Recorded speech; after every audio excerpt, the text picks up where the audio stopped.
आप सभी को प्रणाम। परम पूज्य गुरुदेव पंडित श्री राम शर्मा आचार्य जी के विचार प्रसार में आप सभी का स्वागत है। धर्म तंत्र से लोक शिक्षण, इस श्रृंखला में आज का शीर्षक है कैसे रहें खुश। कोई क्यों खुश रहता है और कोई क्यों खुश नहीं रह पाता है, ये मनोवैज्ञानिकों के लिए आज भी रहस्य का विषय बना हुआ है।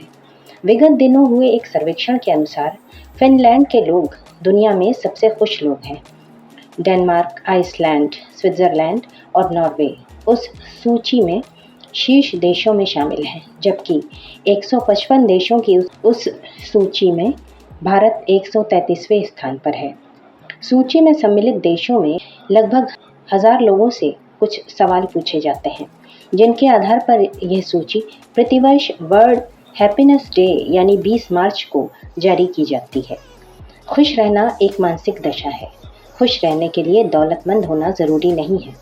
लगभग सभी अध्ययनों ने यह साबित किया है कि खुश रहने वाले लोग कुटुंब में रहते हैं। उनकी अपने परिवार वालों व दोस्तों से खूब निपटती है।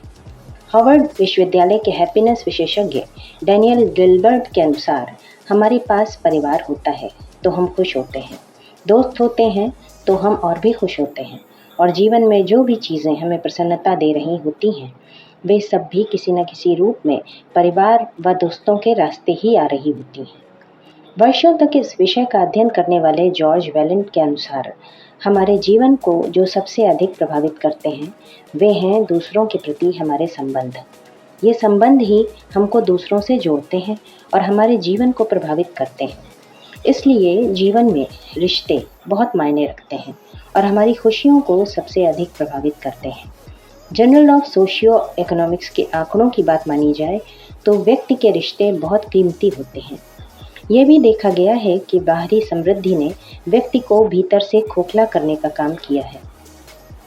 दरअसल मनुष्य अपनी जवानी पैसे कमाने में बिता देता है और अंत में उसे समझ में नहीं आता कि पैसों की भूख कभी समाप्त नहीं होती और छोटी छोटी खुशियाँ पैसों से नहीं मिल पाती। अतः जितना हो सके उतना समय हमें अपने सामाजिक दायरे को समृद्ध करने में लगाना चाहिए। ये कोई ज़रूरी नहीं कि खुशमिजाज व्यक्ति के जीवन में सब कुछ बहुत अच्छा हो, क्योंकि प्रतिकूलताएं व कठिन परिस्थितियां हर मनुष्य, हर व्यक्ति के जीवन में होती हैं। बेहतरीन जीवन पाने की ख्वाहिश हर किसी को होती है, लेकिन इसके इंतज़ार में हमारे पास जो बेहतर है उसे बर्बाद नहीं करना चाहिए, बल्कि उसका सदुपयोग करना चाहिए। खुशियाँ कभी किसी दराज के भीतरी किसी पुरानी किताब के पन्नों में मिल जाती हैं, तो कभी अपने पकाए बेस्वाद भोजन के स्वाद में भी महसूस होती हैं, जबकि कभी कभी 5 सितारा होटल के मेन्यू में भी वो ढूंढने से नहीं मिलती। कभी किसी बेकार बर्तन में चिड़ियों के लिए आधा गिलास पानी रखकर भी व्यक्ति सारा दिन खुश रह सकता है, और कभी मंदिर में 500 रुपये के प्रसाद से भी उसका मन कचोटता रह जाता है। इस तरह देखा जाए तो खुशी का संबंध मन को संतोष व सुकून देने वाली भावनाओं से होता है। जो भावनाएं मन को कचोटती हैं, असंतुलित करती हैं, दुखी करती हैं, वे कभी भी खुशियों से जुड़ी हुई नहीं होती। हम में से अधिकतर लोग इसलिए परेशान रहते हैं कि हम ऐसा करेंगे तो लोग क्या कहेंगे। इस बारे में मनोवैज्ञानिकों का कहना है कि आप प्रसन्नचित्त जीवन चाहते हैं तो अपने ध्येय से जुड़ें, न कि लोगों या चीज़ों से।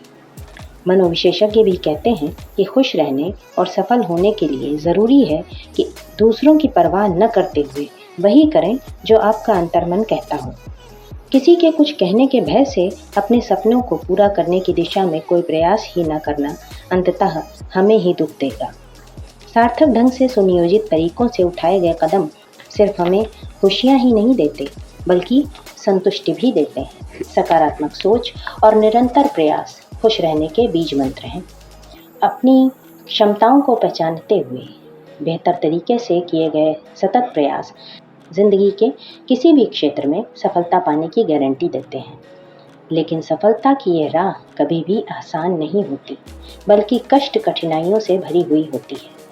जिंदगी में जो भी सफलता के शीर्ष तक पहुंचते हैं उनकी राहें कभी आसान नहीं रही, बल्कि कल्पनातीत कठिनाइयों से भरी हुई रही। इसलिए जो भी करें उसे पूरे मन से करें। हम में से अधिकतर लोग आधे मन से प्रयास करते हैं और असफल होने पर निराशा से घिर जाते हैं।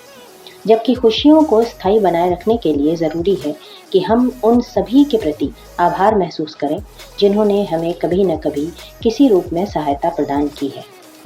इसलिए जीवन की आपाधापी में कभी भी आभार व्यक्त करने से, शुक्रगुजार होने से न हिचकें। कहा जाता है कि किसी भी घटना या परिचित से आपको दो ही चीज़ें मिलती हैं, या तो वो आपको खुशी देता है या सबक। सबक मिलना भी खुशी मिलने जैसा ही है, क्योंकि वो आपको दोबारा नए सिरे से सीखने का मौका देता है। ये बेहद ज़रूरी है कि हम अपने भीतर क्रोध को न ठहरने दें। किसी से यदि कोई शिकायत है तो उसे बात करके सुलझाएं।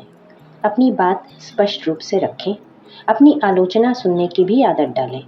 जिनसे आपको शिकायत है उन्हें तरीके से जताएं और अपने भीतर नकारात्मकता व शिकायतों को ज़्यादा देर तक ठहरने न दें।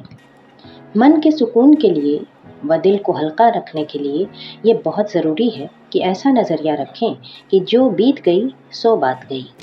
नफ़रत व ईर्ष्या के लिए भी अपने दिल में स्थान न रखें, क्योंकि जितनी ज़्यादा नफ़रत होगी खुशियाँ उतनी ही कम होती जाएंगी। खुशियों के बारे में युग ऋषि परम पूज्य गुरुदेव का कहना है कि आत्मीयता का विस्तार ही हमारी खुशियों को असीम बनाता है और खुशियाँ हासिल करने या समेटने से नहीं मिलती, बल्कि देने व बिखेरने से बढ़ती हैं। इसी के साथ ये लेख यहीं समाप्त होता है। अखंड ज्योति, जुलाई सन 2018, पृष्ठ संख्या 31 और 32। आप सभी को अपना मूल्य समय देने के लिए हृदय से आभार एवं अनगिनत धन्यवाद। सादर प्रणाम।